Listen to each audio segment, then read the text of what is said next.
Friends ఈ మధ్య మీరు చూసినట్టయితే సామ్సంగ్ A35 మొబైల్ సంబంధించిన వీడియోస్ అనేవి ఎక్కువ కనిపిస్తున్నాయి. దానికి రీజన్ ఏంటి అంటే ఈ మొబైల్ అనేది 20,000కి దొరుకుతుంది. యాక్చువల్ లాంచ్ అయినప్పుడు 35,000 ఆ ప్రైజింగ్లో ఉండే, కాకపోతే ఈ మధ్య తక్కువ అమ్మేస్తున్నారు కాబట్టి చాలా మంది కొంటున్నారు. సో మరి ఈ వీడియోలో మనం ఈ మొబైల్కి 20,000 పెట్టొచ్చా, దీనిలో ఉండే ప్రోస్ ఏంటి, కాన్స్ ఏంటి, వీటన్నిటి గురించి అయితే మాట్లాడదాం. మనం దీని డిజైన్ గురించి మాట్లాడినట్టయితే జనరల్గా సామ్సంగ్ సంబంధించిన అన్ని మొబైల్స్ అనేవి నాకు ఇదే డిజైన్లో కనిపిస్తూ ఉంటాయి. మరి కెమెరా మోడల్ గురించి మాట్లాడితే జనరల్గా మనకు సామ్సంగ్లో ఫ్లాగ్షిప్ మొబైల్స్ ఉంటాయి చూసారా, సో అటువంటి ఫీల్ అయితే ప్రొవైడ్ చేస్తున్నాయి.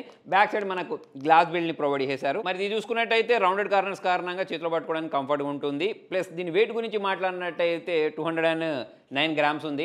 వెయిట్ డిస్ట్రిబ్యూషన్ అనేది బాగుంది, ఎక్కువ బల్కీగా ఉన్నట్టయితే మీకు అనిపించదు. ఫ్రంట్ సైడ్ గురించి మాట్లాడినట్టయితే 6.6 ఇంచెస్ సంబంధించిన full HD plus super AMOLED డిస్ప్లేని ప్రొవైడ్ చేశారు. 1000 నిట్స్ బ్రైట్నెస్ ఉంటుంది, 120 హెర్ట్జ్ రిఫ్రెష్ రేట్ ఉంటుంది. అయితే ఈ మొబైల్ గురించి మాట్లాడినట్టయితే ఇక్కడ మీరు చూడొచ్చు, దీనిలో మనకు బెజిల్స్ అనేవి కనిపిస్తాయి. కాకపోతే అన్ని వైపులా మనకు బెజిల్స్ అనేవి సమానంగా ఇచ్చిన కారణంగా చూడడానికి కొంచెం బాగుంటుంది. అలా అని చెప్పేసి బెజిల్స్ లేవని కాదు, దీనిలో బెజిల్స్ అనేవి అయితే ఉన్నాయి. అయితే మధ్యకాలంలో మనకు బెజిల్స్ అనేవి చాలా తక్కువ ఉండే మొబైల్స్ వస్తున్నాయి కాబట్టి ఇది మనకు కొంచెం అవుట్డేటెడ్ అనిపించవచ్చు. కాకపోతే ఫ్రంట్ సైడ్ మనకు నాచ్ డిస్ప్లే కాకుండా సెంటర్ పంచోల్ డిస్ప్లేని ప్రొవైడ్ చేశారు. దాని కారణంగా మనకు నీట్ లుక్ వస్తుంది. ప్లస్ దీనిలో ప్రొటెక్షన్ గురించి మాట్లాడినట్టయితే గొరిల్లా గ్లాస్ వెక్టర్స్ ప్లస్ ప్రొటెక్షన్ని ప్రొవైడ్ చేశారు.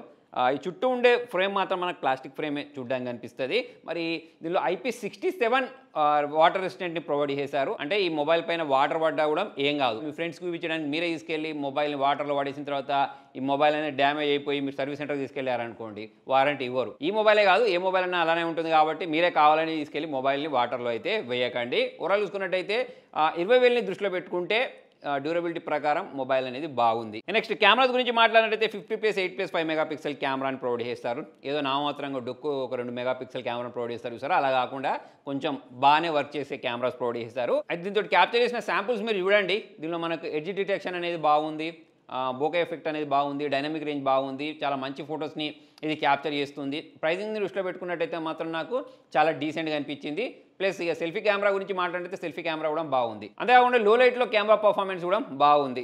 మ్యాక్రో షాట్స్ ఏవైతే ఉంటాయో అవే నాకు ఇంకొంచెం క్లారిటీ ఎక్కువ ఉంటే బాగుండని చెప్పేసి అనిపించింది. ఈ మధ్యకాలంలో చాలా మొబైల్స్ అనేవి ఎక్కువ జూమ్ చేసి క్యాప్చర్ చేయగలిగే ఫీచర్స్ని ప్రొవైడ్ చేస్తున్నాయి, కానీ దీనిలో అటువంటి ఫీచర్ అనేది లేదు. ఓన్లీ 2x వరకు మాత్రమే మనము జూమ్ చేసి ఫొటోస్ని క్యాప్చర్ చేయొచ్చు. వీడియోస్ గురించి మాట్లాడినట్టయితే బ్యాక్ క్యామ్ యూస్ చేసి అల్ట్రా హెచ్డీ వీడియోస్ని 30 FPSలో, సెల్ఫీ క్యామ్ యూస్ చేసి కూడా అల్ట్రా హెచ్డీ వీడియోస్ని 30 FPSలో రికార్డ్ చేయొచ్చు. OS సపోర్ట్ ప్రొవైడ్ చేస్తారు కాబట్టి మనకు స్టేబుల్ వీడియోస్ రికార్డ్ అవుతున్నాయి. ఫ్రెండ్స్ ఈ వీడియో బ్యాక్ క్యామ్ యూస్ చేసి అల్ట్రా హెచ్డీలో 30 FPSలో రికార్డ్ చేస్తున్నాను. దీనికి సంబంధించిన స్టెబిలిటీ, వీడియో క్లారిటీ మీరు చూడొచ్చు. ప్లస్ ఇక్కడ ఫోకస్ ఎలా ఉంది అనేది కూడా మీరు చూడొచ్చు. ఫ్రెండ్స్ ఈ వీడియో నేను సెల్ఫీ క్యామ్ యూస్ చేసి అల్ట్రా హెచ్డీ 30 FPSలో రికార్డ్ చేస్తున్నాను. సో దీనికి సంబంధించిన స్టెబిలిటీ, ఫోకస్, వాయిస్ క్వాలిటీ మీరు ఇక్కడ గమనించవచ్చు. నెక్స్ట్ దీని పర్ఫార్మెన్స్ గురించి మాట్లాడినట్టయితే ఎగ్జినోస్ 1380 ప్రాసెసర్ని ప్రొవైడ్ చేశారు. 5 nm ఆర్కిటెక్చర్ తోటి బిల్డ్ చేయబడిన ప్రాసెసర్. సో ఎవరైతే ఎక్కువగా గేమింగ్ చేయాలి అని అనుకుంటూ ఉంటారో వాళ్ళకు అంత బాగా నచ్చకపోవచ్చు అని, అలా కాకుండా మీరు డే టు డే లైఫ్ యూజ్లో చేసుకునే అన్ని పనులు ల్యాగ్ లేకుండా నడిచిపోవాలి అని అనుకునే వాళ్ళకైతే బాగానే అనిపిస్తుంది.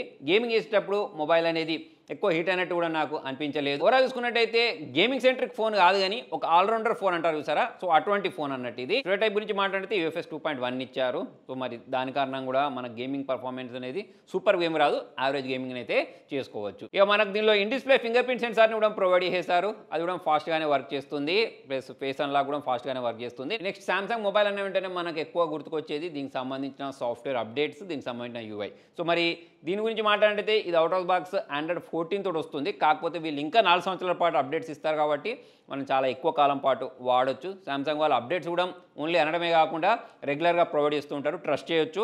నెక్స్ట్ ఇక దీనిలో One UI ప్రొవైడ్ చేశారు కాబట్టి UI అనేది క్లీన్గా ఉంటుంది, ల్యాగ్ ఉండదు, చెత్త నోటిఫికేషన్స్ అనేవి రావు. దీంతో పాటు దీనిలో మనకు సర్కిల్ టు సెర్చ్ లాంటి ఫీచర్ని ప్రొవైడ్ చేశారు. జనరల్గా ఈ ఫీచర్ అనేది మనకు ఫ్లాగ్షిప్ లెవెల్ డివైజ్లలో కనిపించేది, కానీ ఇప్పుడు దీనిలో కూడా మనకు ఆ ఫీచర్ అనేది చూడడానికి కనిపిస్తుంది. ఈ కాల్ రికార్డింగ్ ఉంటుంది, మనం కాల్ రికార్డ్ చేసేటప్పుడు ఎదుటి వాళ్ళకు అనౌన్స్మెంట్ కూడా రాదు. నెక్స్ట్ బ్యాటరీ గురించి మాట్లాడితే 5000 mAh బ్యాటరీ ప్రొవైడ్ చేశారు.